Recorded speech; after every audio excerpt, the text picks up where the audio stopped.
திரைப்படத்தினுடைய trailer launch. அதை விட முக்கியமான ஒரு விஷயம் இங்க நாங்க செய்யறது உடலால் மற்றும் மறைந்த ஒரு அருமையான ஒரு கலைஞன், ஒரு நடிகனுடைய முதலாம் ஆண்டு நினைவாஞ்சலியை இன்னைக்கு நாங்க நினைச்சு அவருடைய ஆப்சன்ஸை நாங்க பிரசன்ஸா நினைச்சு ஃபீல் பண்ணி செய்யற ஒரு இம்பார்ட்டன்டான ஒரு ஈவெண்ட் தான் இன்னைக்கு. இந்த நாளை விட ஒரு ஆப்டான ஒரு சரியான ஒரு நாள் இந்த திரைப்படத்தினுடைய ட்ரெய்லர் லான்ச்சுக்கு இதை விட ஒரு கரெக்டான ஒரு நல்ல நாள் எங்களுக்கு பெருசா தோணலை. அதனால இன்னைக்கு இந்த ஈவெண்ட்டை நாங்கள் ஆர்கனைஸ் பண்ணியிருக்கோம்.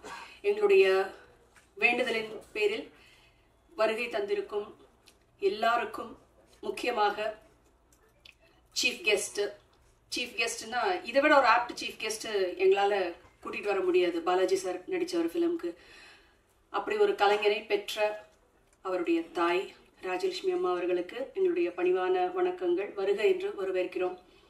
மேலும் பாஸ்கர் அண்ணா அவர்கள், எனக்கு அவர் பாஸ்கர் அண்ணான்னு தான் நான் கூப்பிடுறேன். He's actually a multifaceted person working in various industries, education, agri, and mainly into film production also. So Bhaskar அண்ணா அவர்களை வருக என்று வரவேற்கிறோம்.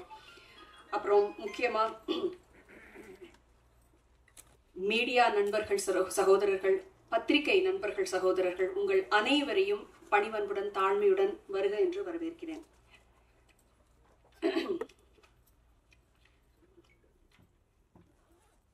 இந்த திரைப்படத்தினுடைய ஆடியோ எங்களுக்கு எம்ஆர்டி அவங்க தான் இந்த ஆடியோ எடுத்திருக்காங்க.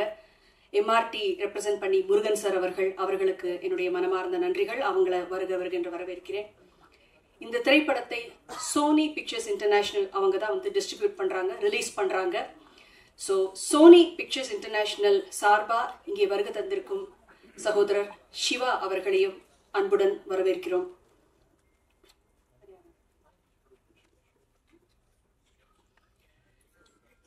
இப்போ வளர்ந்து கொண்டிருக்கும் ஒரு chocolate boy, a handsome guy and a very good performer on the screen.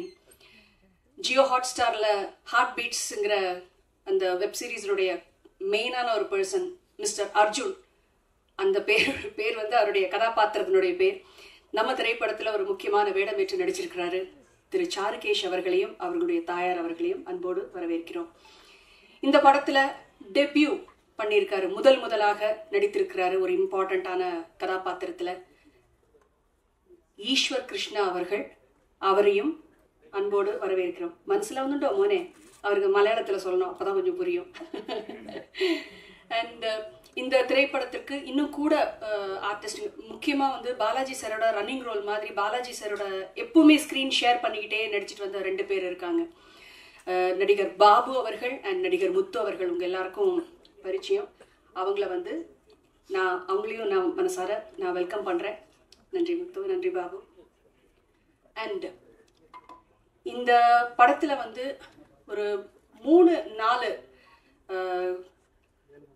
பாடலாசிரியர்கள் பாடல்கள் எழுதியிருக்காங்க.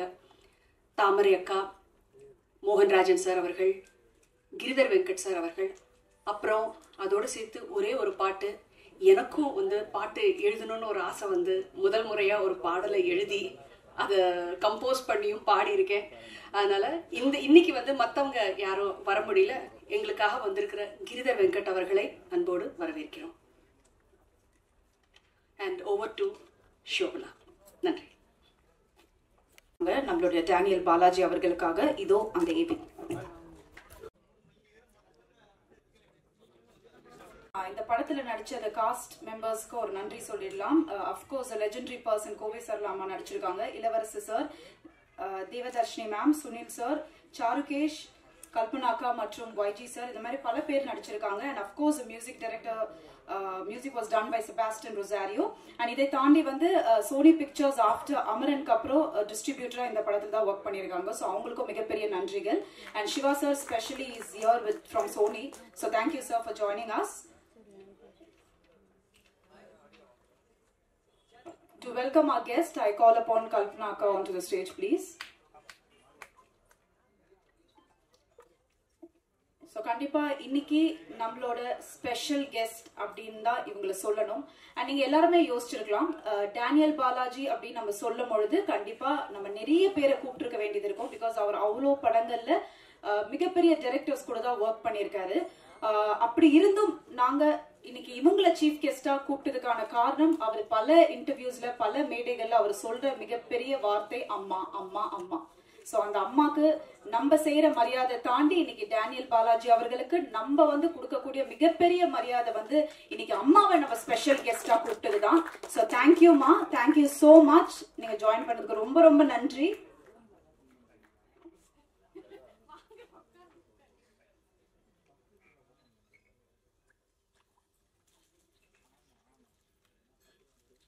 ஸோ பாலாஜி சாரோடைய அம்மா ஸ்ரீமதி ராஜலட்சுமி அவர்கள், தேங்க்யூமா, தேங்க்யூ சோ மச். நீங்க வந்ததுக்கு ரொம்ப ரொம்ப நன்றி. அடுத்தபடியாக I would like to invite Kriya Tech Bhaskaran sir. இவரை பத்தி ஏற்கனவே அக்கா சொன்ன மாதிரி ஐ திங்க் பல முகங்கள் கொண்ட ஒரு நபர். அதாவது serial entrepreneur, software, agri food processing, அதுக்கப்புறமா trade centre, retail business and into education பார்த்தீங்கன்னா எஸ்ஆர்எம்ல போர்ட் ஆஃப் ஸ்டடி மெம்பர்ஸா இருந்திருக்காரு, syndicate member of Tamil Nadu and FICCI technology panel மெம்பரா ஒர்க் பண்ணியிருக்காரு. அண்ட் இதெல்லாம் தாண்டி இன்னைக்கு இவ்வளோ இருந்தாலும் ஏன் இன்னைக்கு சார் நம்ம கூட இருக்காரு அப்படின்னா, is also been one of the partner for the VK productions. So thank you sir, thank you so much for joining. அடுத்தபடியாக பார்த்தீங்கன்னா முருகன் ஆஃப் எம்ஆர்டி மியூசிக், நம்மளோட ஆடியோ ரைட்ஸ் இந்த படத்துக்கு சார் தான் ஒர்க் பண்ணி கொடுத்துருக்காரு. சார் பத்தி எல்லாருக்குமே தெரியும், அஃப்கோர்ஸ் கேஜிஎஃப்ல இருந்து பல படங்கள் ஒர்க் பண்ணியிருக்காரு. So I call upon Murugan sir on to the stage please. So please வாங்க.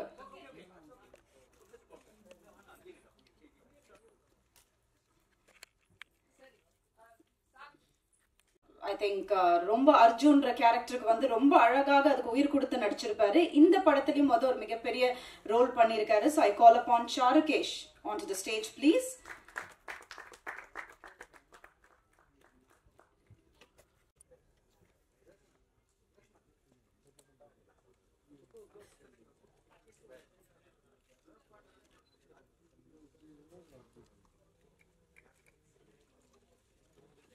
அவர் படத்திலேயே சொன்ன மாதிரி there is no hero without a villain like மீன் சொல்லியிருக்காரு. பை ஹிம் தான் நம்ம சொல்லணும். ஏன்னா ஒவ்வொரு படத்துலையுமே அவரோட நடிப்பு எல்லாருக்குமே ரொம்ப பிடிச்ச ஒரு விஷயம். அஃப்கோர்ஸ் ஐ திங்க் அவரோட வாய்ஸே மிகப்பெரிய பிளஸ். ஸோ இன்னைக்கு அவரோட அந்த ஃபர்ஸ்ட் ஆனிவர்சரியை தாண்டி I think the trailer launch of ஆர்பிஎம்காக நமக்காக வந்திருக்க அம்மாவுக்கு மீண்டும் ஒரு முறை நன்றிகள்.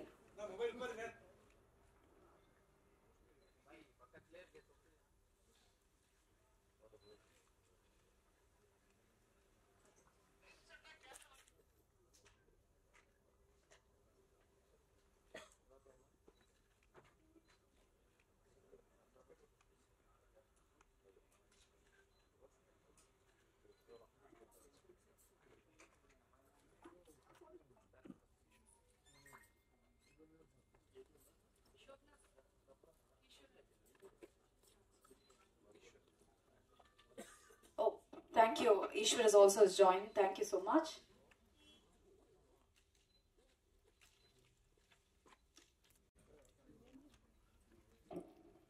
So yes, அவர் சொன்ன மாதிரி தான் பல படங்கள் அவர் பண்ணியிருந்தாலும் இந்த படத்துல வந்து ஒரு கம்ப்ளீட் ஹீரோவாவே நடிச்சிருக்காரு. முதல் படம் அப்படின்னு சொல்லலாம். ஏன்னா யூஸ்வலி அவரை நிறைய வில்லனாக தான் நம்ம பார்த்திருப்போம். பட் நிஜத்துல பாத்தீங்கன்னா நிறைய நல்ல விஷயம் செஞ்சிருக்காரு. ரொம்ப சைலண்டா பண்ண one of the finest actor அப்படின்னு சொல்லலாம்.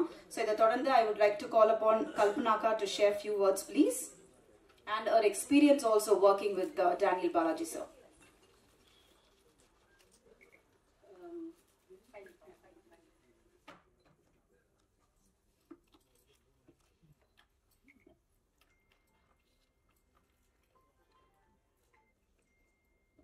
மீண்டும் அனைவருக்கும் பணிவிற்பான வணக்கங்கள். நான் முதல்ல டேனியல் பாலாஜி சாரை வந்து இயக்குனர் பிரசாத் பிரபாகர் சார் அவர்கள் வந்து டேனியல் பாலாஜி சாரை வீட்டுக்கு போய் அவங்கள வந்து பார்த்து இந்த ஃபிலிம்க்கு வந்து கன்ஃபார்ம் பண்ணி இது பண்ணப்போ அப்போ தான் வந்து என்னை பற்றி இன்ட்ரடியூஸ் பண்ணாங்க. ஸோ நான் வந்து அவருக்கு as a part of the movie making அவருக்கு நன்றி சொல்றதுக்காக, சார் எங்கள் படத்தில் நடிக்கிறதுக்கு நீங்கள் சம்மதிச்சதுக்கு உங்களுக்கு எங்களுடைய மனமார்ந்த நன்றி அப்படின்னு அந்த நன்றி சொல்றதுக்காக வீடியோ காலில் வந்துட்டு அவரை சந்திக்கக்கூடிய ஒரு தருணம் தான் எனக்கு கிடைச்சிது. வீடியோ காலில் உங்களை நீங்கள் பாடுறீங்க, உங்களை பார்த்துருக்கேன் நான், எனக்கு உங்களை பாட்டெலாம் நான் நிறைய கேட்டிருக்கேன், ரொம்ப சந்தோஷம் சார். சரி எவ்வளோ பாடுறீங்க, நான் கேட்குற பாட்டு உங்களால் பாட முடியுமா அப்படின்னாரு. சார் கண்டிப்பாக சொல்லுங்கள் சார், தெரிஞ்சா கண்டிப்பாக இப்போவே பாடுறேன் சார் அப்படின்னு. அவர் முதல்ல என்கிட்ட கேட்டது, நம்ம தண்ணீர் படத்தில் வர எம்எஸ்வி சார் அவர்கள் இசையமைத்த சுசிலாமா அவர்கள் பாடிய கண்ணான பூமகனே கண்ணுரங்கு சூரியனே அப்படிங்கிற பாட்டு உங்களுக்கு தெரியுமான்னு கேட்டார். ஆக்சுவலாக அந்த பாட்டு வந்து நான் நிறைய கேட்டு வளர்ந்துருக்கேன், ஆனால் பாட்டு வந்து எனக்கு பாடம் இல்லை, பாடுறதுக்கு எனக்கு பாடம் இல்லை. நான் சொன்னேன், சார் மன்னிக்கணும், நீங்கள் ரொம்ப ஒரு அழகான பாட்டு கேட்டிருக்கீங்க, ஆனால் வந்து இந்த பாட்டை நான் கற்றுக்கிட்டு ப்ராக்டிஸ் பண்ணிவிட்டு உங்களுக்கு கண்டிப்பாக நான் வந்து நேர்லேயே வந்து உங்களுக்கு நான் பாடி காமிக்கிறேன் அப்படின்னு சொன்னேன். அப்படியா, சரி வேற ஒரு பாட்டு சொல்கிறேன், அது பாட முடியுமா அப்படின்னாரு. என்ன பாட்டு சார் சொல்லுங்க. சிங்கார வேலனே தேவா பாட தெரியுமான்னு கேட்டேன். அது நல்லா தெரியும் சார் சொல்லிட்டு உடனே வீடியோ காலில் வந்துட்டு நான் சிங்கார வேலனே தேவா பாடினேன். பாடி முடிச்சு அவருக்கு ரொம்ப சந்தோஷமா இருந்தது. அதாவது நான் அவருடைய பேக்ரவுண்ட்ல என்ன, அவர் எப்பேற்பட்ட ஒரு நடிகர், திறமைசாலி, அதுல எந்த ஒரு மாற்று கருத்துமே கிடையாது. பயங்கரமான திறமைசாலி. சினிமா நுணுக்கங்களை பற்றியும் நடிப்பு திறன்களை பற்றியும் ஸ்கிரீன் ஸ்பேஸை எப்படி வந்துட்டு, ஏன்னா பாலாஜி சார் வந்து ஒரு ஸ்கிரீன்ல வராருனாவே கம்ப்ளீட்டா கேப்சர் பண்ணிடுவார். அது அது அது நெகட்டிவிட்டி ரோலா இருக்கட்டும், எதுவா இருக்கட்டும், மோஸ்ட்லி அவர் நடிச்சதெல்லாம் வில்லன் கேரக்டர்ஸ் தான். அதை வந்தாலே நான் அந்த கண்ணுக்கு அவ்வளோ பவர் இருக்கு. அதுதான் முக்கியமா சொல்லுவாங்க, ஒரு நடிகருக்கு வந்து கண்ணு பேசணும் அப்படின்னு சொல்லுவாங்க, நான் பெரியவங்க சொல்லி கேள்விப்பட்டிருக்கேன். அந்த மாதிரி அந்த பாட்டு அவர் பின்னாடி இருக்கிற அவர் உட்காந்துட்டு இருந்த ரூம்ல ரொம்ப சிம்பிளா இருந்தது.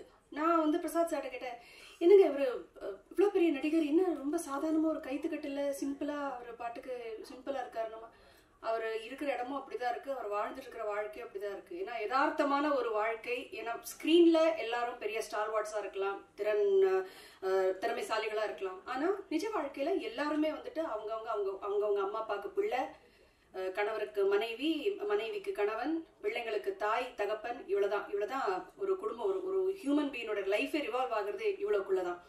எனக்கு ரொம்ப ஆச்சரியமா இருந்தது அவருடைய சிம்பிளிசிட்டி. அப்புறம் இந்த பாட்டை வந்துட்டு செய்ய கேட்டாரு அவர், இவ்வளவு நம்ம எல்லாம் பார்த்து ரொம்ப மெச்சி ரொம்ப சந்தோஷப்பட்ட ஒரு நல்ல ஒரு ஆர்டிஸ்ட் வந்து நம்ம படத்துல வேற நடிக்கிறாங்க பாலாஜி சார். அவர் கேட்டு இந்த பாட்டை கத்துக்கிட்டு பாடணும்னு சொல்லி ஒரு ஃபியூ டேஸ்ல வந்து அந்த பாட்டை உட்காந்து படிச்சு நோட்ஸ் எடுத்து நான் வந்து வாய்ஸ் நோட்டா அனுப்பினேன். ஏன்னா அவரை பார்க்கக்கூடிய சந்தர்ப்பம் கிடைக்கல, அதனால இது வந்து எக்ஸ்டெண்ட் ஆகக்கூடாது, ஒரு ஆசையா கேட்டாரு அப்படின்னு சொல்லிட்டு அந்த வாய்ஸ் நோட்டா நான் அனுப்பினேன். பிரசாத் சார் வந்து பாலாஜி சாருக்கு அனுப்பியிருப்பாருன்னு நினைக்கிறேன். அந்த பாட்டை ஒரு சில காரணங்களுக்காக நான் அந்த பாட்டை இப்ப பாட விரும்புறேன். ஏன்னா அந்த பாடல் வரிகள் என்ன சொல்றதுன்னா, இன்னைக்கு இருக்கிற தேதிக்கு அந்த மறைந்த அந்த ஆத்மாவுக்கு அது ரொம்பவே வந்து பொருந்தும். அதனால வந்து வித் யுவர் பெர்மிஷன் அந்த பாடலை ஜஸ்ட் நான் மாத்திரம் தான் பாட போறேன், நோ இன்ஸ்ட்ருமெண்ட் நத்திங். பாடலாமா? கேக்குறீங்களா? மைக் கொடு, ஐபேட் கொடு.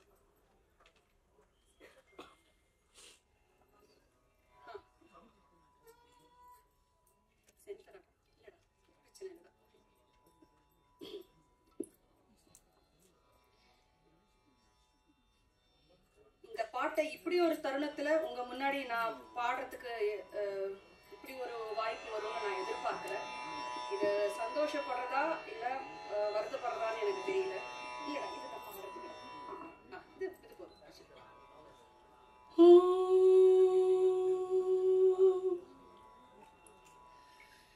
கண்ணான பூமகனே கண்ணுரங்கு சூரியனே, கண்ணான பூமகனே கண்ணுரங்கு சூரியனே, ஆத்தாழுத கண்ணீராக பெருகி வந்து தொட்டில் நனைக்கும் வரை, உன் தூக்கம் கலைக்கும் வரை, கண்ணான பூமகனே கண்ணுரங்கு சூரியனே, கண்ணுரங்கு சூரியனே, கண்ணுரங்கு சூரியனே.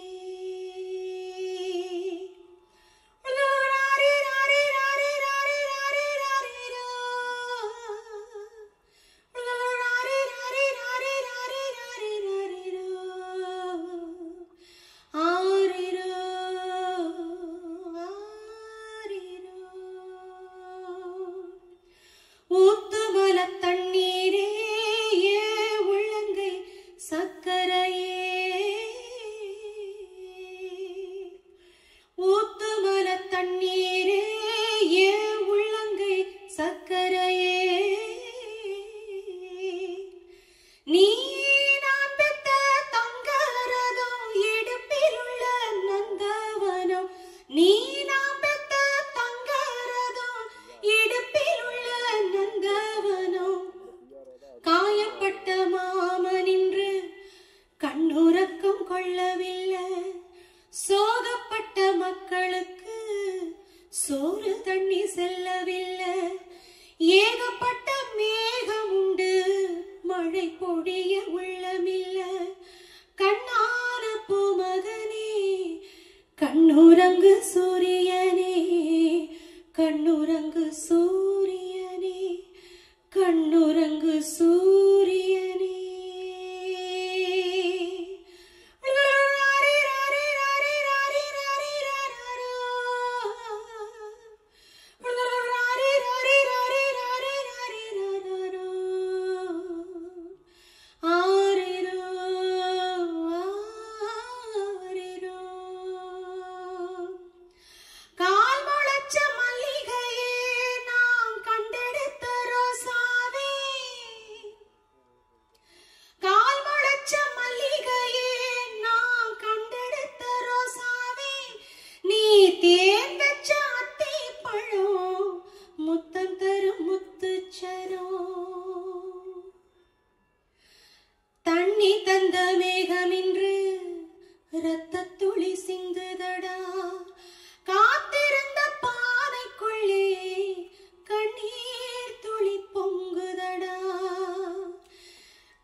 கண்ணுறங்கு சூரியனே கண்ணுறங்கு சூரியனே ஆரிரரிராரிரரோ ஆரிரரிரா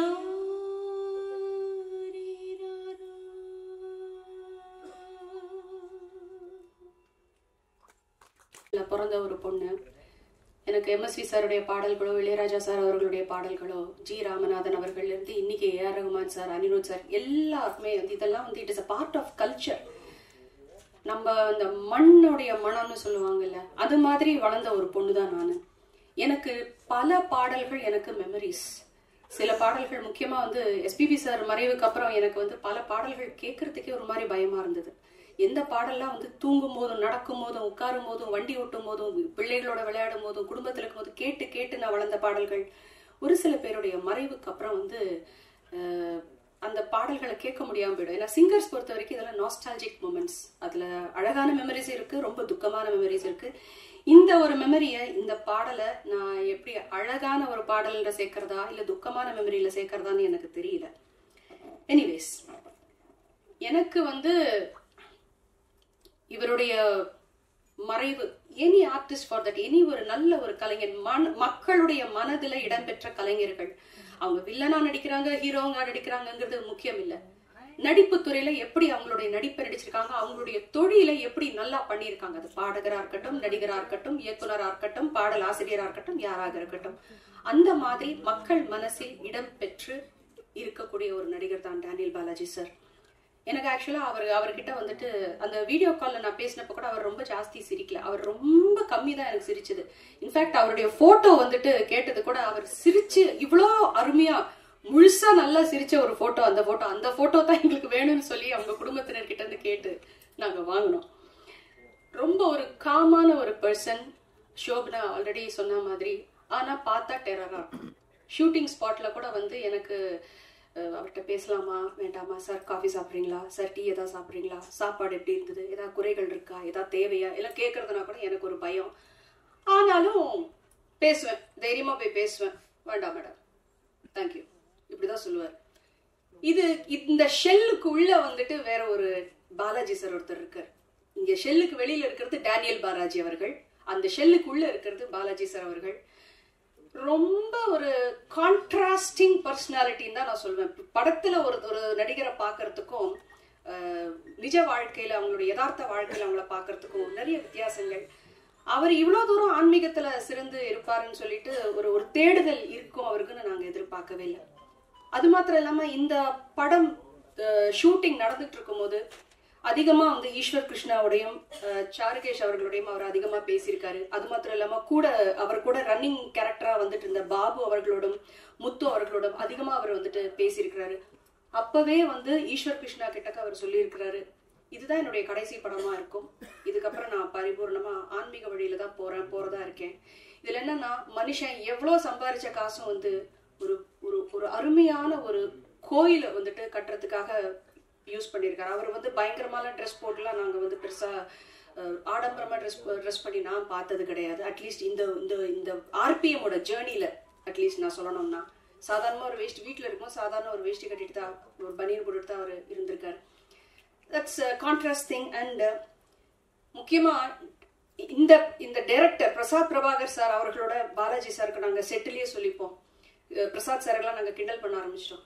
பிரசாத் சார் வந்து ஏதாவது சீன் பத்தி எக்ஸ்பிளைன் பண்றதுக்கு கொள்றதுக்கு ஏதாவது வந்தானுங்க, சபா வந்துட்டீங்களா சொல்லுங்க இப்படிதான். அந்த சபாங்கிறத நாங்க சொல்லி எங்களுக்கு இதெல்லாம் பயங்கரமான ஒரு ஹாண்டிங்கான மெமரிஸ் ஆயிடுச்சு. ஹியூமரா இருந்த ஒரு விஷயங்கள்லாம் வந்து ரொம்ப ஹாண்டிங் ஆக ஆரம்பிச்சிருச்சு. ரத்தோள் அங்காள பரமேஸ்வரி அம்மன் கோவில் தான் அவர் ஆவடியில வந்து கட்டியிருக்கிற கோவில். ரொம்ப அழகான கோவில். உங்களுக்கு கோவில் போற பழக்கம் இருக்கிறவங்களுக்கு கண்டிப்பா ஒரு தடவை போய் விசிட் பண்ணுங்க. இவரை பத்தி நான் ரெண்டே விஷயம் மட்டும்தான் நான் சொல்லணும். நான் சின்ன வயசுல சில படங்கள் நடிச்சேன். அதுக்கப்புறம் வளர்ந்ததுக்கு அப்புறம் அதிகமா ஒன்றும் படங்கள்ல நான் நடிக்கல. சொல்ல போனா பாட்டு மேல் ரொம்ப கான்சென்ட்ரேஷன் இருந்து படம் வந்து அந்த அளவுக்கு நடிக்கல. நான் இந்த படம் நடிக்கும் போது எனக்கு பொறுத்த வரைக்கும் நான் ஏதோ ஒரு சில படங்கள் நடிச்சேங்கிற எந்த ஒரு அனுபவம் ஒரு கான்பிடன்ஸ் எதுவுமே எனக்கு கிடையாது. நான் ஃபர்ஸ்ட் டே செட்டுக்கு வரும்போது டைரக்டா பாலாஜி சார் கிட்ட சார் உங்கள்கிட்ட ஒன்னே கேட்கணும். என்ன மேடம் சொல்லுங்க சார், நீங்க நடிக்கும் போது நீங்க எப்படி பர்ஃபார்ம் பண்றீங்கிறத பாக்குறதுக்கு எனக்கு நீங்க அனுமதி கொடுக்கணும்னு கேட்டேன். அது எதுக்கு நீங்க பாக்கணும்? இல்ல சார் நான் வந்து நீங்க தான் ஏற்கனவே நடிச்சிருக்கீங்களே சார். இல்ல சார் அவ்வளவு பெரிய வார்த்தையெல்லாம் சொல்லாதீங்க, உங்க முன்னாடி அந்த வார்த்தையை சொல்றதுக்குலாம் எனக்கு எந்த தகுதி இல்லை, நான் கத்துக்கிறேன், என்ன ஒரு ஸ்டூடெண்டா நினைச்சு ஜஸ்ட் அட்லீஸ்ட் நீங்க பர்ஃபார்ம் பண்றதை எனக்கு பாக்குறதுக்கு அனுமதி கொடுங்க. சரி பாருங்க.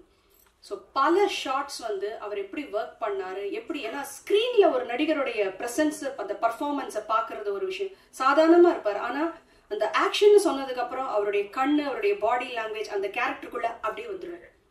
இது ஒண்ணு. ரெண்டாவது நான் பகிர்ந்துக்கணும்னு நினைக்கிற ஒரு விஷயம், இந்த படத்துல ஈஸ்வர் கிருஷ்ணா அவர்களும் இங்க இருக்கிற தயா பிரசாத் பிரபாகர் அந்த அவங்களுக்கும் இவங்க ரெண்டு பேருக்கும் வந்து டெபியூ ஃபிலிம். முதலா இவங்க வந்து ஃபுல் ஃபிளெஷ்டா ஒரு ஃபிலிம்ல அவங்க நடிக்கிறாங்க. இவங்க கிட்ட எப்படி அப்ரோச் பண்ண போறாரு அப்படின்னு சொல்லிட்டு எனக்கு பார்க்கணும்னு ஒரு ஆர்வம். தயா பிரசாத் அவர்களோட வந்து காம்பினேஷன் சீன்ஸ் நிறைய பாலாஜி சாருக்கு இருந்தது. அண்ட் ஈஸ்வரும் இதே மாதிரி தான் வந்து நடிக்கும் போது ஃபர்ஸ்ட் டே வந்து ஈஸ்வர் நடிக்கும் போதே வந்து டென்ஷன், பயங்கர ஒரு படபடப்பு. ஈஸ்வர் என்னென்னலாம் ப்ரிப்பேர் பண்ணிட்டு வந்தாரோ கத்துட்டு வந்தாரோ டோட்டலா அங்க மறந்தாச்சு. அப்ப இவர் ஒரே வார்த்தை சொன்னார், தம்பி நடிக்கும் போது பயப்படக்கூடாது. இன்னொன்னு, நீங்க நடிக்கும் போது நான் டேனியல் பாலாஜி கிடையாது, நான் ஒரு சாதாரண இந்த கேரக்டருக்கு உள்ள ஒரு மனுஷன். அந்த கேரக்டரை மாத்திரம் நீ பார்த்தா போதும், உன்னுடைய வேலையை நீ கான்பிடென்ட்டா தைரியமா நீ பண்ணு அப்படின்னு ஒரு டெபியூ நியூ கம்மருக்கு அவர் கொடுத்த உற்சாகம் அது எனக்கும் ஒரு படிப்பினையா இருந்தது. தயா பிரசாத்துக்கு வந்துட்டு அவங்க நடிக்கும் போது பல ஷார்ட்ஸ்ல வந்து இது இப்படிதான் இருக்கணும், ஃப்ரேம் இப்படிதான் பார்க்கணும், கண் இப்படி இருக்கணும் அப்படின்னு சொல்லி நிறைய வந்து அவர் வந்துட்டு சொல்லி கொடுத்தாரு. இதெல்லாம் வந்து இதெல்லாம் பல பெரிய நடிகர்கள் வந்துட்டு ரொம்ப கற்று தேர்ந்தவர்கள் நிறைய பேர் பண்றாங்க. ஆனா இது சில பேர் வந்துட்டு நான் இதுக்கு இது தலைனா அவங்க எப்படின்னா அவங்க பிலிம் அவங்க நடிக்கிறாங்க எப்படின்னா போட்டோம்னு சில பேர் இருக்காங்க. ஆனா அந்த ஒரு பர்ஃபார்மன்ஸ் கொடுத்து இப்ப ஈஸ்வர் கிருஷ்ணாக்கும் சரி தயாக்கும் சரி அவங்க இந்த படத்துல நல்லா பர்ஃபார்ம் பண்ணிருக்காங்கன்னு ஒரு பேர் வரும்னா அதில் 50% வந்து டேனியல் பாலாஜி சாருக்கு போகும் தான் சொல்லுவேன். 50% டைரக்டர் சார் அவருக்கு போகும். ஸோ இந்த விஷயங்கள் ஷேர், அதுவும் இல்லாம இந்த படம் வந்துட்டு it's a suspense thriller. Daniel Balaji சாருக்கு வந்து உங்களுக்கு எவ்வளவு தூரம் தெரியும் தெரியல, லேஸ்ல ஒரு ஸ்கிரிப்ட் அவர் ஒத்துக்க மாட்டார். லேஸ்ல ஒரு ஸ்கிரிப்டை கன்வின்ஸே பண்ண முடியாது. அதுவும் இல்லாம இந்த கிரைம் சஸ்பென்ஸ் த்ரில்லர் மாதிரி இருக்கிற மூவிஸை 1008 லாஜிக் இருக்கணும். ஒவ்வொரு சீனுக்கும் அந்த கதை மூவ் ஆகிற விதங்கள் எல்லாத்துக்குமே அந்த லாஜிக் இருக்கணும். அதுல பிரசாத் பிரபாகர் சார் வந்து ரொம்ப அழகா கதையை விவரிச்சு அவருடைய கதாபாத்திரத்தினுடைய தன்மை என்ன எதுன்னு பிலிமை பத்தி ரொம்ப கரெக்டான கன்ஸ்ட்ரக்ஷன், அந்த ஒரு ஃப்ரேம் ஒர்க் கரெக்டா கொடுத்து, அதுக்கப்புறம் தான் பல மீட்டிங்களுக்கு அப்புறம் தான் வந்து பாலாஜி சார் வந்து இந்த படத்தை வந்துட்டு நடிக்கிறதுக்கு ஒத்துக்கிட்டாரு. அந்த மாதிரி ஒரு பரிபூர்ண உழைப்பு ஆர்பிஎம் டீம் எல்லாருமே இதுல ஒர்க் பண்ணிருக்கிற ஆர்டிஸ்டும் சரி, இதுல ஒர்க் பண்ணிருக்கிற டெக்னீஷியன்ஸும் சரி, ஒரு பரிபூர்ண உழைப்பு மூலமா வந்துட்டு இருக்கிற ஒரு ப்ரொடக்ஷன் தான் ஆர்பிஎம். இந்த திரைப்படத்துக்கு உங்க எல்லாருடைய பேராதரவும் ஆசீர்வாதமும் நல்ல குட் விஷஸும் எங்களுக்கு என்னைக்குமே இருக்கணும். இன்னும் மேலும் மேலும் உழைக்கிறதுக்கு எங்க டீம் நாங்க தயாரா இருக்கோம். மேலும் மேலும் நல்ல ஆப்பர்ச்சுனிட்டிஸ் இந்த படத்துல நடிச்சவங்க ஒர்க் பண்ணவங்க எல்லாருக்குமே இன்னும் வாழ்க்கை இன்னும் நல்லபடியா உயரணும் அப்படின்னு சொல்லிட்டு நான் மனசார வேண்டிக்கிறேன். அது மாத்திரம் இல்லாம இன்னைக்கு நாள் வந்து அவர் இறந்த நாளா இருக்கலாம், ஆனா இன்னைக்கு ரொம்ப விசேஷம். இன்னைக்கு சூரிய கிரகணம் நடந்துகிட்டு இருக்கு. அது மாத்திரம் இல்லாம நிறைய கிரகங்களோட சேர்க்கை ரொம்ப நல்ல விஷயம். இந்த உலகத்துக்கே வந்து நிறைய நன்மை நடக்கக்கூடிய ஒரு தினமாக எல்லாரும் சொல்றாங்க. அந்த ஆசீர்வாதம் எல்லாருக்கும் நம்ம எல்லாருக்குமே கிட்டட்டும் அப்படின்னு சொல்லி வேண்டி எனக்கு இந்த வாய்ப்பை அளித்த ஆர்பிஎம் டீம் அவர்களுக்கு நன்றி தெரிவித்து விடைபெறுகிறேன். நன்றி, வணக்கம்.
நன்றி, வணக்கம்.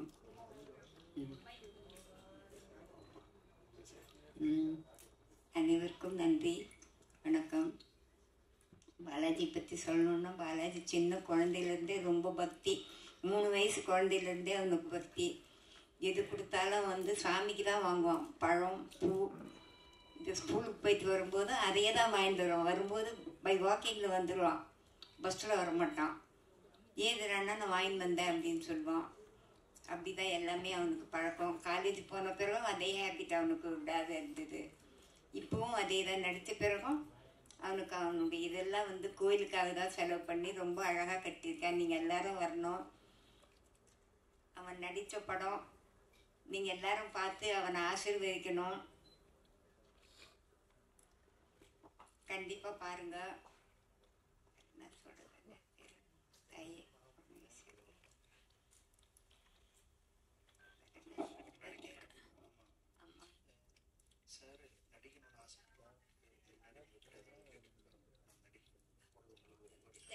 டிவி வைஷ்ணவ காலேஜில் டிவி முடிச்சுதான் வந்து ஃபிலிம் இன்ஸ்டியூட்டில் சேர்ந்தான். மெரிட்டில் 10 மெம்பர்ஸ்க்கு தான் 1 இயர்க்குண்ணா சீட்டுங்களா. அதில் மெரிட்டில் ஃபஸ்ட்டு வந்து அந்த சீட் கிடச்சி அது படிச்சுட்டு இருக்கும்போது தான் அவனுக்கு இந்த ஆசையே வந்தது. கௌதம் மேனன் டைரக்டர் அவங்கெல்லாம் ஒன்றா படித்தவங்க. அதுக்கப்புறம் தான் அவனுக்கு இந்த ஐடியா வந்தது. அப்புறம் எல்லாரும் டிஸ்கஸ் பண்ணி செய்கிற இதுன்றதுனால வீடு சின்னதாக இருந்ததுனால வீட்டில் தங்கி இருக்கிறதுக்கு இல்லாத தனியாக இருந்து அவன் ப்ரோக்ராம் பண்ணுறதுக்கு ஆரம்பிச்சது. முதல்ல அவங்க அப்பாலாம் வேண்டாம் வேண்டாம் அப்படின்னு தான் சொன்னார். அப்புறம் இது அடி பார்ப்பேன் இது அடி பார்ப்பேன்ட்டு வேட்டையாடி விளையாடி பார்த்த பிறகு அவருக்கு கொஞ்சம் சந்தோஷம் வந்தது. நீங்க ஸ்ட்ரிக்டான அம்மாவா? நீங்க ஸ்ட்ரிக்டான அம்மாவா இருந்திருக்கீங்களா? இல்லப்பா. இல்லையா? இல்லம்மா. குழந்தைங்க இஷ்டம்தான். அவரோட இஷ்டம் தான் எல்லாமே. ஆமா. சூப்பர்மா. கண்டிப்பா எல்லாரோட பிளெஸிங்ஸ் எப்பவுமே அவருக்கு இருக்கும். நிச்சயமா இந்த படம் சூப்பர் டூப்பர் ஹிட் ஆயிடும். ஓகேங்களா? தேங்க்யூமா. ரொம்ப ரொம்ப நன்றி. நாங்க தான் நன்றி சொல்லணும். ஏன்னா இன்னைக்கு அதுவும் ஃபர்ஸ்ட் இயர் ஆனிவர்சரி அப்படின்னா நம்மளுக்கு வீட்டுல எவ்வளவு வேலைகள் இருக்கும், எவ்வளவு பூஜைகள் இருக்கும். பட் நம்ம கேட்ட ஒரு வார்த்தைக்காக இன்னைக்கு நீங்க வந்தது, I think we all of us feel truly blessing about it. ரொம்ப ரொம்ப நன்றிகள்மா. Thank you so much. எனக்கு 85 வயசு ஆகுதுங்க. என் முன்னாடி என் குழந்தை இதை வந்து ஆனது எனக்கு ஒரு பெரிய வருத்தம். அதுதான் எனக்கு தேட முடியாத வருத்தமா. கண்டிப்பாமா அவர் எப்பவுமே உங்க கூட தான் இருக்காரு. சோ இந்த படம் மூலியமாவும் சரி, இனி வரும் நாட்கள் அவரோட படங்கள் இன்னைக்கும் வர யங்ஸ்டர்ஸ் நிறைய பேர் அவரை வந்து ரோல் மாடலா எடுத்து இந்த மாதிரி வில்லனா நடிக்கணும் அப்படின்றத எவ்வளவு பேர் கொண்டு வந்திருக்காங்க. அது அவர் நமக்காக விட்டுட்டு போயிருக்காரு. அது ரொம்ப அழகாக ஒரு அம்மாவா நீங்க இத்தனை வருடமா அவரை அந்த வளர்ப்பு தான் எல்லாத்துக்குமே ஒரு சக்சஸ் அப்படின்னு சொல்லுவோம். சோ ரொம்ப ரொம்ப நன்றிமா. Thank you so much. கடைசிகள் 5 நாளைக்கு முன்ன என்னுடைய ப்ராப்பர்ட்டி எல்லாம் வந்து எனக்கு சின்ன மகன் இருக்கான், அவனுடைய பையன் இருக்கான், ராகவேந்திராவுக்கு தாமா எல்லாம் என்ன எனக்கு பேசுறானே அப்படின்னு சும்மா அவனே அப்சர்வ் பண்ணிட்டு இருந்தேன். வேற ஒண்ணுமே நினைக்க தோண்ட. எந்தெல்லாம் அவனுக்கு தாமா எந்தெல்லாம் அவனுக்கு தாமா அப்படின்னா பிருத்திமாடன் டைரக்டர் சொன்னாங்க, என்னடா இந்த பர்த்டே வந்து உனக்கு கிராண்டா செலிப்ரேட் பண்ணலான்னு இருக்கிறோம், என்ன சொல்றேன் நான் இருக்க மாட்டேனே அப்படின்னு. ஆனா அவர் சொன்னார் அதை அவன் இதுக்கு வந்தப்போ. எஸ், அவர் சொன்ன மாதிரி ஒரு விஷயம் தான். அவரு அப்ப வீட்டுல மட்டும் செய்யல, அவர் இறந்த பிறகுதான் நிறைய இவ்வளோ பேருக்கு அவர் பண்ணியிருக்காரா. பக்கத்துல போயிட்டு அந்த பைட்ஸா இன்டர்வியூஸ் எடுக்கும் பொழுதுதான் தெரிஞ்சது இவ்வளோ ஸ்டூடெண்ட்ஸை படிக்க வச்சிருக்காரா அப்படின்றது வந்து நிறைய பேருக்கு படிப்புன்றது ஒரு மிகப்பெரிய விஷயம். அது ரொம்ப அழகாக உங்க பையன் இன்னைய வரைக்கும் கொடுத்துட்டு இருக்காருல்ல, அதுதான் எல்லாரோட பிளெஸிங்ஸும். சரிங்களா? நீங்க கண்டனம் பண்ணப்ப கூட அவருடைய இஷ்டம் தான். அந்த இது இன்னைக்கு நடத்தலான் இருந்தோம். டைம் எங்களுக்கு செட் ஆகலன்றதுனால நெக்ஸ்ட் வீக் பண்ணலாம்னு வச்சு. சூப்பர்மா. ஸோ தொடர்ந்து இந்த மாதிரி விஷயங்கள் நிறைய நீங்க செஞ்சுட்டே இருக்கணும். நன்றி, ரொம்ப நன்றி. ஒன் மோர் டைம் உங்களுக்கு மிகப்பெரிய நன்றிகள். இந்த விழாவிற்கு நீங்க வந்துதான் எனக்கு இந்த விழா முழுமையா இருக்கு அப்படின்னு சொல்லி RPM காஸ்ட் அண்ட் க்ரூ சார்பா உங்களுக்கு மிகப்பெரிய நன்றிகள்மா. தேங்க்யூ. சிறப்பு விருந்தினர் அழைத்ததுக்கு சகோதரி கல்பனா அவர்களுக்கு மிக்க நன்றி. மற்றும் இங்கே வந்திருக்க பத்திரிகையாளர்கள் அனைவருக்கும் நன்றி.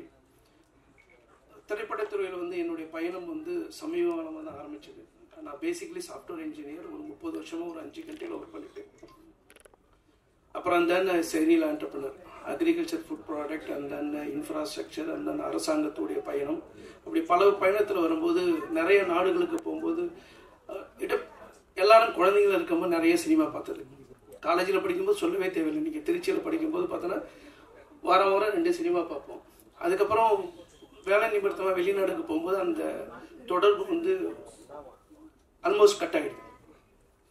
அதுக்கப்புறம் பிஸ்னஸ் ஆரம்பிச்சதுக்கப்புறம் பார்த்தா வெளிநாடுகள் அதுக்கப்புறம் சினிமாவை பற்றி ஒரு பெரிய அபிப்பிராயம் கிடையாது. உண்மையை சொல்ல போனாக்கா வெளிநாடுகளுக்கு போய் அங்கே தமிழர்கள் பேசும்போது தான் அது மேலே ஒரு ஈர்ப்பே வந்தது. ஏன்னா இன்னைக்கு உங்களுக்கு தெரியுமா தெரியாதது, இது மலேசியா, சிங்கப்பூர் இந்த மாதிரி ஏஷியன் கண்ட்ரியில் இன்னைக்கு தமிழ் மொழி பேசுகிறாங்கன்னு கேட்டேன்னா அதுக்கு முதல் காரணம் திரைப்படம் மட்டுமே தான். வேற எதுவுமே நீங்கள் சொல்ல முடியாது. நீங்கள் போனவங்களுக்கு தெரியும். ஏன்னா அங்கே பள்ளி படிப்பில் வந்து தமிழ் பாடம் கிடையாது. அமெரிக்காவில் மட்டும், அமெரிக்காவில் ஒரு 2 வருஷம் தான். இப்போ என்னுடைய அலுவலகம் அமெரிக்காவில் இருக்குது. வருஷத்துக்கு 3 மாதம் அங்கே போவேன். அப்போதான் ஒரு கடந்த ஒரு 20 வருஷமாக தான் பார்த்தோன்னாக்கா நம்ம பசங்க தமிழ் படிச்சுட்டு இருக்காங்க. அதுக்கு முன்னாடி தமிழ் படிக்கல. ஏஷியன் கண்ட்ரியில் பார்க்கும்போது பார்த்தோன்னாக்கா தமிழ் கிடையாது. இன்னைக்கு தமிழ்நாட்டுக்கு வெளியில இருக்கிற தமிழர்கள் தமிழ் பேசுறாங்கன்னு சொன்னா அது திரைப்படம் மட்டும்தான், வேற எதுவுமே கிடையாது. புக்கு படிக்க தெரியாது. ஆப்பிரிக்கா பொண்ணு, என்னுடைய நண்பர் இப்போ வந்திருக்காரு. அவர் இப்போ ஆப்பிரிக்கா போகும்போது பார்த்தபோது தமிழ் பேசுவாங்க, தமிழ் தெரியாது. எதுக்கு நான் சொல்ல வரேன்னா, திரைப்படத்துறையுடைய ஒரு பக்கம் கான்ட்ரவர்சி சப்ஜெக்டா இருந்தாலும் இன்னொரு பக்கம் சமூகத்துக்கு என்ன செஞ்சுட்டு இருக்குன்னு அந்த கோணத்தில் வரும்போது தான் நான் அந்த இந்தோனேஷியா போயிருந்தேன். நடுவில் ஒரு 2 மாதம் ஒரு 4 மாதம் முடி போயிருந்தேன். ஒரு பொண்ணு வந்து மிக அழகாக வந்து பார்த்தோன்னாக்கா மாரியம்மன் கோயிலில் வந்து முருகரை பற்றி பாடிச்சு. அந்த நாட்டை சேர்ந்த அந்த 5வது ஜென்ரேஷன். நான் போயிட்டு நல்லா பாடுறேன் பண்ண அப்படியே முகத்தை பார்த்தது ஒன்றுமே புரியல. அதுக்கப்புறம் இங்கிலீஷில் கேட்டதுக்கப்புறம் தெரியுது அந்த பொண்ணுக்கு தமிழ் தெரியாது, எழுதவும் தெரியாது, பேசவும் தெரியாது. ஒன்று ஜென்ரேஷனாக முருகர் பாட்டை சொல்லி கொடுத்தது பாடுது. அந்த பாட்டுக்கு அர்த்தம் கூட என்னன்னு தெரியாது. அப்போ அங்கே சொல்லிட்டு வரும்போது அங்கே நிறைய பேர் தமிழர்கள் இருக்கான்னு வைங்களா, அவங்களை சொல்லிட்டு வந்து சினிமா போட்டு காமிங்க. அந்த ஒரு மொழி மேலே ஒரு ஆர்வம் வரணும்னா சினிமா தான் பார்க்கணும். வேற எதுவுமே புக் எடுத்து படிக்க சொன்னால் புக்கில் வந்து எடுத்து வளைவாக இருக்கணும், படிக்க தெரியாது. ஸோ அதன் காரணமாக தான் திரைப்படத்தின் மேலே ஒரு ஈர்ப்புன்னு சொல்லலாம், ஈர்ப்பு வந்தது. அதுக்கப்புறம் ஒரு திரைப்படம் தயாரித்து கொண்டு இருக்கிறோம். 1வது பார்ட்னர் தான் இருக்கும். நீங்கள் சொல்லலாம் மீடியா இருக்க, எழுத்தாளர்களாக இருந்து எல்லாத்தையும் வந்து இதுவும் வந்தது காரணம் என்ன, இன்னைக்கு மொழி மேலே ஆர்வம். அந்த ஆர்வத்தின் காரணமாக தான் சகோதரி அடுத்ததுக்கு வந்து இப்போ உடம்பு சரியில்லைனாலும் இப்போ இதை முடிச்சுட்டு ஒரு ஸ்கூல் ஃபங்க்ஷனுக்கு நான் போகணும். சிறப்பு விருந்தினர் கொடுத்து பள்ளி மாணவர்களுக்கு வந்து பார்த்தோன்னாக்கா பரிசளிப்பு விழா கொடுத்துருக்காங்க. அதுக்காக சொல்லியிருக்காங்க. திரைப்படத்தினுடைய என்னுடைய தாழ்மையான வேண்டுகோள், வெளிநாடுல இருக்கிற வந்து வன்முறையை கொஞ்சம் யதார்த்தம் இருக்கும், எப்பயுமே யதார்த்தம் இருக்கும். காலகாலத்துக்கும் பார்த்தோன்னாக்கா வன்முறை இருந்துகிட்டு தான் இருக்கு. முன்னாடி ரொம்ப எக்ஸ்போஸ் ஆகாமல் இருந்தது. இப்போ மீடியா வந்ததுக்கப்புறம் ஹையஸ்டாக எக்ஸ்போஸ் ஆகிட்டு இருக்கு. தயவு செய்து ஓரளவுக்கு குறைச்சி நல்ல கருத்துக்களை சொல்லுங்க. ஏன்னா ஒரு மாஸ் மீடியானும் போது அந்த மீடியாவுடைய பவர் வந்து ஈஸியாக ஒரு மைண்டை டைவெர்ட் பண்ணிட்டு போயிடலாம். ஆனால் நல்லது சொல்றதுக்கு வந்து பண்ணோம். ஏன்னா இங்கே இருக்கிற பிள்ளைகளை தாண்டி தமிழ் உள்ளங்கள் வெளியில் ஏறக்குறை பார்த்தனாக்கா ஒரு 70-80 நாடுகளில் இருக்க தமிழ் குழந்தைகளும் யோசிச்சு பாருங்கன்னு சொல்லி வாய்ப்புக்கு நன்றி கூறி விடைபெறுகிறேன். நன்றி, வணக்கம். படம் மிகப்பெரிய வெற்றி அடையட்டும். அனைவருடைய ஆசீர்வாதமும் வேண்டும் என்று வேண்டி விரும்பிக் கொள்கிறேன். எல்லாருக்கும் என்னோட வணக்கம். தமிழ் மொழினா அழகான மொழி. தமிழ் கல்ச்சர்னா எனக்கு ரொம்ப பிடிக்கும். ஆனால் நான் தமிழில் பேச ட்ரை பண்ணுறேன். தமிழ் படத்தில் நடிக்கணும்னு ஆசை தானே. நிறைய ஆடிஷன் அட்டென்ட் பண்ணிட்டேன், நிறைய ட்ரை பண்ணிட்டேன். அப்புறம் கடைசியாக கிடைச்ச சான்ஸ் தான் RPM படத்தில் சான்ஸ் கிடைச்சிருக்கேன். ஷூட்டுக்கு போன அன்னைக்கு, ஷூட் ஸ்டார்ட் பண்ண அன்னைக்கு தான் எனக்கு டானியல் பாலாஜி சார்கிட்ட நடிக்கணும்னு அப்பதான் தெரிஞ்சது. ஐயோ, நான் கத்துக்கிட்டதும் கல்பனா மேம் சொன்ன மாதிரி நான் கத்துக்கிட்டதும் பிராக்டிஸ் பண்ணதும் எல்லாமே மறந்து போச்சு. என்ன பண்ணணும்னு எதுவுமே தெரியல. என்ன கிடைச்ச வாய்ப்பு தானே, நம்ம யூஸ் பண்ணலைன்னா என்ன ஆயிடும், அதுவும் பயம் இருக்கு. அப்பதான் பாலாஜி சார் வந்தார். என்கிட்ட தோல்ல தட்டி சொன்னேன். அவரு, டே தம்பி, நான் டானியல் பாலாஜி கிடையாது, நான் சமீர், இந்த படத்தோட கேரக்டர். நீங்க அது மட்டும் மனசில் ஞாபகம் விட்ட போதும். நான் சல்மான் தான், இந்த படத்தோட கேரக்டர். நீங்க அது மட்டும் நினைச்சா போதும், நீ கான்பிடண்டா நடிங்க, பரவாயில்ல, உனக்கு முடியும் சொன்னாரு. அப்படிதான் எனக்கு ஒரு மனசுக்கு ஒரு கான்ஃபிடன்ஸ் எல்லாமே கிடைச்சிருக்கேன், ஒரு தைரியம் வந்துச்சு. ஆனால் நான் பாலாஜி சார் நான் என்னோட குருவாய் கண்டுட்டு இருக்கேன். இல்ல நிஜம்தான், என்னோட குரு தான். எனக்கு நிறைய டிப்ஸ் அவரு சொல்லி தந்தாரு. ஆக்ட் பண்ணும்போது ஐ பொசிஷன், இவரோட ஐனா நல்லா செம்மையா இருக்கும் ஆக்ட் பண்ணும்போது எல்லாம். அது ஃபாலோ பண்ண நிறைய டிப்ஸ். அப்போ அப்புறம் பாடி லாங்குவேஜ் எப்படி இருக்கணும், ஒரு டைலாக் எப்படி இருக்கணும், நம்ம டைலாக் டெலிவரி எப்படி வேணும், அந்த மாதிரி எல்லாம் நிறைய நிறைய டிப்ஸ் அவர் எனக்கு ஒரு குரு மாதிரி நின்று சொல்லி தந்தார். அப்புறம் இது நான் ஒரு ஃப்ரெஷ்ஷாக வந்து எனக்கு நல்ல ஒரு வாய்ப்பு தந்த director Prasad sir, producer Kalpana ma'am, அப்புறம் நம்ம பாலாஜி அண்ணா, அவருக்கெல்லாம் என்னோட மனமார்ந்த நன்றி சொல்கிறேன். இந்த படத்துக்கு உங்கள் எல்லாரும் சப்போர்ட் தான் தேவை. இந்த படம் மிகவான ஒரு வெற்றி ஆகணும்னு அதான் நான் பிரார்த்தனை பண்ணிட்டு இருக்கேன். நன்றி நன்றி. இதான் பேசிட்டு இருக்கேன். கிரிதர் வெங்கட் அவர்களே ஒரு சில வார்த்தைகள் பேச அழைக்கிறேன்.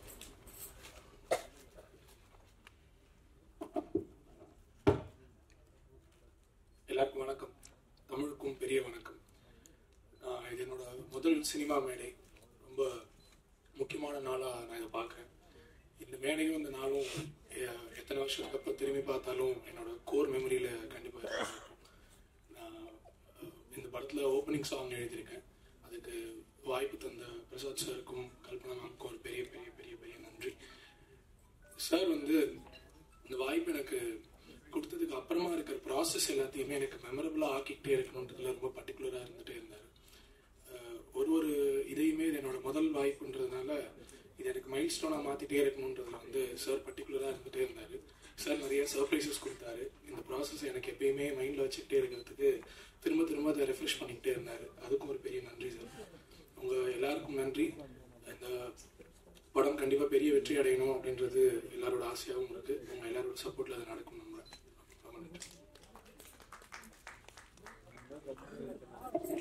அடுத்தபடியாக ஆக்டர் சாருகேஷ் அவர்களை பேச அழைக்கிறேன்.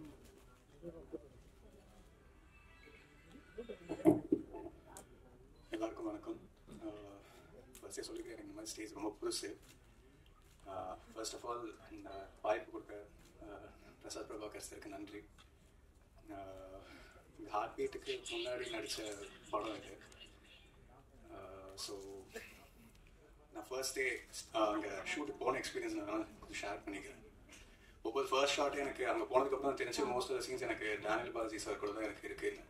ஸோ ஃபர்ஸ்ட் 1-2 சீன்ஸ் எனக்கு சோலோவாக ஷார்ட்ஸ் இருந்துச்சு, நான் பண்ணிட்டேன். அதுக்கப்புறம் அவரோட தான் காம்பினேஷன் சீன்ஸ் வந்துச்சுனப்போ அவரோட என்ட்ரி அப்படியே வந்தார். பண்ணும்போது கொஞ்சம் நர்வஸ் ஆச்சு. நர்வஸ் ஆனால் அவர் கூப்பிட்டு ஏன் நர்வஸ் ஆகுறீங்க அப்படின்னு கேட்டார். இல்லை சார், எனக்கு முன்னாடி நான் வேட்டையார் விளையாட உங்களோட படத்தை பார்த்துட்டு ஃபர்ஸ்ட் டைம் ஒரு கேரக்டர் பார்த்து நான் தியேட்டரில் பயந்து இருந்த ஒரு கேரக்டர். அதனால் அது இப்போவும் உங்களை பார்க்கும்போது அந்த ஒரு ஞாபகம் தான் எனக்கு வந்துச்சு அப்படின்னு அவர் சிரிச்சிட்டே சொன்னார். நீங்கள் அதெல்லாம் எதுவுமே யோசிக்காதீங்க, இந்த இடத்துல நீங்கள் ஒரு ஆக்டர், நானும் ஒரு ஆக்டர், அவ்வளோதான். ஸோ கேரக்டராக நீங்கள் என்ன பண்ணுமோ அது பண்ணிக்கோங்க, ஜாலியாக இருங்க, நம்ம ஃப்ரெஷ்ஷாக அப்படியே பண்ணிக்கலாம் அப்படின்னாரு. ஸோ அந்த ஒரு பூஸ்ட் எனக்கு அதுக்கப்புறம் அந்த சீன்ஸ் எல்லாமே அதனால எனக்கு மேபி நல்லா சொல்லும் நம்ம தெரில. அண்ட் முக்கியமாக அவர் ஒன்று சொன்னார், எனக்கு இப்போ வரைக்கும் ஹெல்ப்ஃபுல்லாக இருக்குது ஒரு இதுக்கும் ஒரு கேரக்டர் எப்படி ப்ரிப்பேர் பண்ணுறதுன்னு சொன்னார். அது இன்னை வரைக்கும் இப்போ ஒரு சின்ன சின்ன ரோல்ஸ் நான் பண்ணுறதா இருந்தாலும் அது எனக்கு ரொம்ப இப்பவும் ஹெல்ப்ஃபுல்லாக இருக்குது. சின்ன சின்ன இன்ஸ்டன்ஸ் தான் அவர் எல்லாரும் சொல்கிற மாதிரி அந்த ஒரு கண் வைக்கிறதா இருக்கட்டும், ஒரு பாடி லாங்குவேஜ், ஒரு கேரக்டர் ப்ரிப்பேர் பண்ணுறது, பேசிக்லி ஃப்ரம் ஸ்க்ராட்ச் எல்லாம் ப்ரிப்பேர் பண்ணுறது அவர் நிறையா அதை எக்ஸ்பிளைன் பண்ணி எப்படி ப்ரிப்பேர் பண்ணுன்ற அந்த ஒரு ரீதி. ஸோ அது எனக்கு இப்போ வரைக்கும் ஹெல்ப்ஃபுல்லாக இருக்குது. கண்டிப்பாக த்ரூ அவுட்டாக என்னோட கெரியரில் அது ரொம்ப ஹெல்ப்ஃபுல்லாக இருக்கும் அவரோட இது. அண்ட் ஸ்க்ரீன் ஸ்பேஸ் அப்படின்னு பார்க்கும்போது கல்பனா மேம் கூட ஒரு சீன் நான் நடிச்சிருக்கேன். மோஸ்ட்லி இல்லை அந்த சீன் மோஸ்ட்லி நான் இடத்துல பேசப்படும்னு நினைக்கிறேன். நானும் அதை வேண்டிக்கிறேன். அண்ட் இந்த எல்லாரும் மாதிரியும் நாங்களும் இந்த படத்துக்கு ரொம்ப நல்லா எஃபர்ட்ஸ் போட்டிருக்கோம். ரொம்ப நல்லா வந்திருக்கேன் நம்புகிறேன். அண்ட் நீங்களும் உங்களோட சப்போர்ட் ரொம்பவே தேவை. Please do support us. And இந்த படத்தை நல்லா வந்திருக்குது. ப்ளீஸ். தேங்க்யூ. கண்டிப்பா ஒரு படம் நல்லா வரணும்னா I think the storyline is very very important. So இந்த படத்தோட writer and director of RPM mister Prasad Prabhakar அவர்களை அன்போடு பேச அழைக்கிறோம்.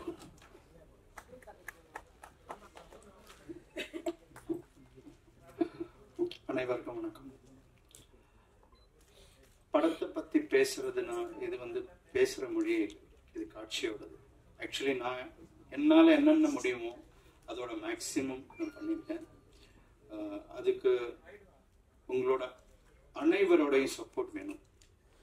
முக்கியமாக என்னென்னா சோனி மாதிரி ஒரு பெரிய ஒரு கம்பெனி பேன் இண்டியா ரிலீஸ் பண்ணுறதுக்கு இந்த படம் எடுத்துறதுக்கு ஃபஸ்ட்டாக நான் நன்றி சொல்ல சோனி கிட்ட. அதுக்கப்புறம் என்னென்னா இந்த படம் இந்த அளவுக்கு கொண்டு வர்றதுக்கு நிறைய ஆட்கள் எனக்கு சப்போர்ட் பண்ணியிருக்காங்க, ஆக்டர்ஸ், டெக்னீஷியன்ஸ் அனைவரும்.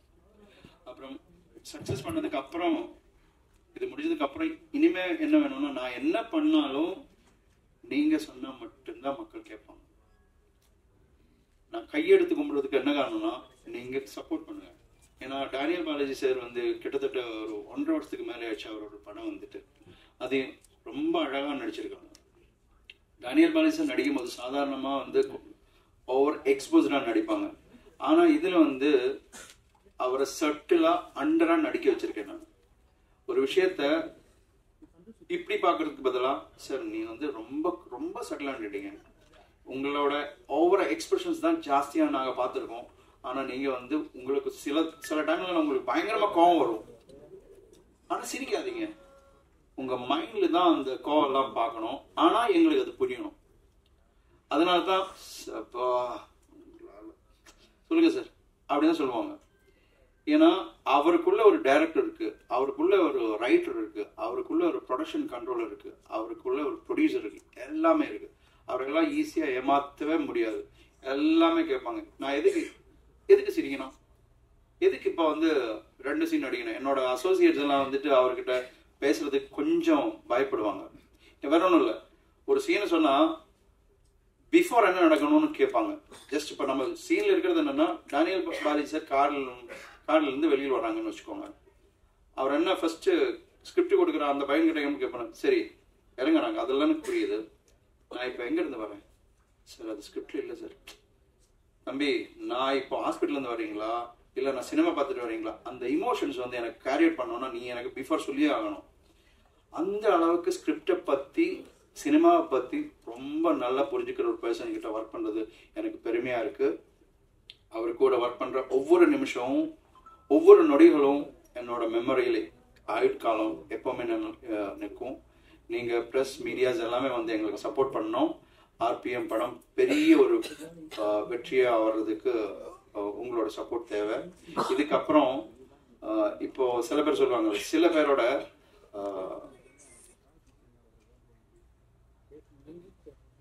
அன்பிரசன்ஸ் தான் நம்ம பிரசன்ஸா இருக்கும். அவர் இல்லாம இருக்கும்போது தான் அவரை பத்தி நம்ம ஜாஸ்தியா பேசுவீங்க.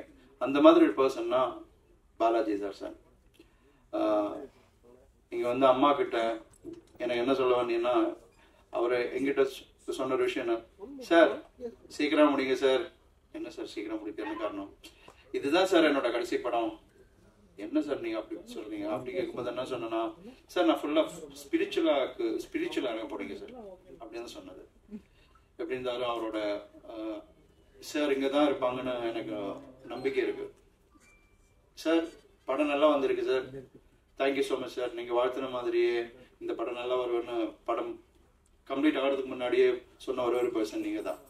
நல்லா வந்திருக்கு, தேங்க்யூ ஸோ மச். மீடியாவுக்கு நன்றி, எல்லாருக்கும் நன்றி. அம்மா உங்களுக்கு மிகப்பெரிய நன்றிமா, தேங்க்யூ ஸோ மச்.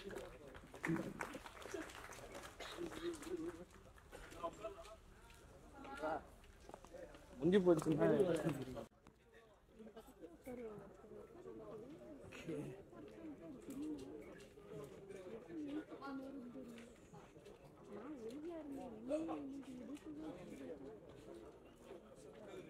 கீழே உட்காருமா, உட்காருங்க.